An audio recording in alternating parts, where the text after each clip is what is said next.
एक scene imagine करते हैं, हाँ। जैसे हम किसी जिम में हैं और वहां कोई इंसान बहुत शोर मचाकर चिल्ला चिल्ला कर भारी वजन उठा रहा है। मतलब सबका ध्यान उसी पर है। हाँ, वो टिपिकल अटेंशन सीकिंग वाला बर्ताव। एग्जैक्टली। लेकिन उसी जिम के एक कोने में एक असली मार्शल आर्ट मास्टर चुपचाप आंखें बंद किए ध्यान लगा रहा है। और असली ताकत कहाँ है, ये हम बिना कहे ही समझ जाते हैं। बिल्कुल। और जो लोग आज की हमारी इस गहन चर्चा को सुन रहे हैं, उन्हें जानकर शायद हैरानी होगी कि आज का हमारा विषय इसी जिम वाले सीन से बहुत मिलता जुलता है। बस फर्क यह है कि यह सीन किष्किंधा के घने जंगलों का है। सही कहा, जहाँ रामायण का एक बहुत ही दिलचस्प प्रसंग घटित होता है। हाँ, तो एक तरफ बाली हैं जो अपनी अजय शक्ति के नशे में चूर होकर बड़े बड़े पेड़ उखाड़ रहा था, अमृत जैसे सरोवरों को मिट्टी में मिला रहा था। और दूसरी तरफ हमारे उस शांत मास्टर की तरह हनुमान जी ध्यानमग्न होकर राम नाम का जाप कर रहे थे। मतलब दोनों के बीच का जो कॉन्ट्रास्ट है वो बहुत कमाल का है। बिल्कुल। और जब कोई अपनी ताकत के इस तरह के हिंसक प्रदर्शन में डूबा होना, तो शांति उसे सबसे ज्यादा चुभती है। अरे हाँ, ये तो है। हनुमान जी ने जब बाली की इस व्यर्थ की हिंसा को रोककर उसे शांत होने को कहा, तो बाली का अहंकार पूरी तरह से भड़क उठा। उसने हनुमान जी को तुच्छ वानर कहा, उनके आराध्य श्री राम का अपमान किया और सीधे युद्ध के लिए ललकार दिया। चलिए, इसे थोड़ा बारीकी से समझते हैं। मुझे ये बात कभी समझ नहीं आई, बाली इतना शक्तिशाली था तो उसका दिमाग इतना सुन्न कैसे हो गया?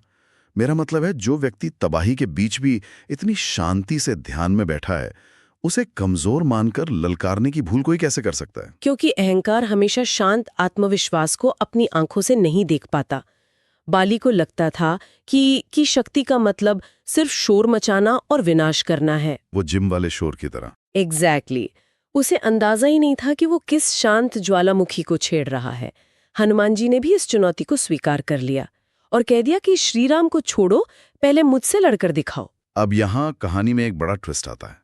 रास्ते में ब्रह्मा जी प्रकट हो जाते हैं। हाँ, ये हिस्सा बहुत महत्वपूर्ण है। वो हनुमान जी से कहते हैं कि अपनी कुल शक्ति का केवल 10वां भाग, यानी सिर्फ 10% लेकर युद्ध में जाओ। पर मेरा सवाल यह है कि ब्रह्मा जी को बीच में आने की क्या जरूरत थी? वो हनुमान जी को अपनी पूरी शक्ति से बाली का अहंकार तोड़ने देते। यहाँ सबसे दिलचस्प बात तो यह है कि ब्रह्मा जी यहाँ एक कॉस्मिक सेफ्टी वॉल्व की तरह काम कर रहे हैं। Cosmic safety valve?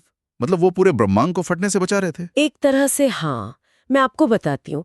सोचिए, एक बॉयलर का सेफ्टी वॉल्व कैसे काम करता है। वो शायद प्रेशर कंट्रोल करता है। बिल्कुल। वो सिस्टम से सिर्फ उतनी भाप बाहर निकलने देता है जिससे मशीन सुचारू रूप से चले और दबाव के कारण फटे नहीं। अरे वाह। ब्रह्मा जी जानते थे कि जब अंधा अहंकार और असीमित शुद्ध ब्रह्मांडीय ऊर्जा पूरी ताकत से टकराएंगे तो सिर्फ बाली नहीं बल्कि पूरी सृष्टि को भारी नुकसान हो सकता है। तो इसलिए उन्होंने इस ऊर्जा प्रवाह को सिर्फ 10% पर सेट कर दिया। हाँ, बिल्कुल। अब जो लोग इसे सुन रहे हैं वो शायद सोचें कि बाली के पास तो एक खास वरदान था, सामने वाले की आधी ताकत उसमें खिंचाती थी। सही बात है। तो फिर उस गणित के हिसाब से तो बाली को आसानी से जीतना चाहिए था, है ना? और यहीं पर अनंत या कहें कि इन्फिनिटी का गणित सारे नियम तोड़ देता है। वरदान के मुताबिक जैसे ही हनुमान जी सामने आए, उनकी उस 10% शक्ति का आधा हिस्सा बाली के शरीर में खिंचने लगा। तो इसका कुल निचोड़ क्या निकलता है? बाली की सबसे बड़ी ताकत, उसका वो जो वरदान था,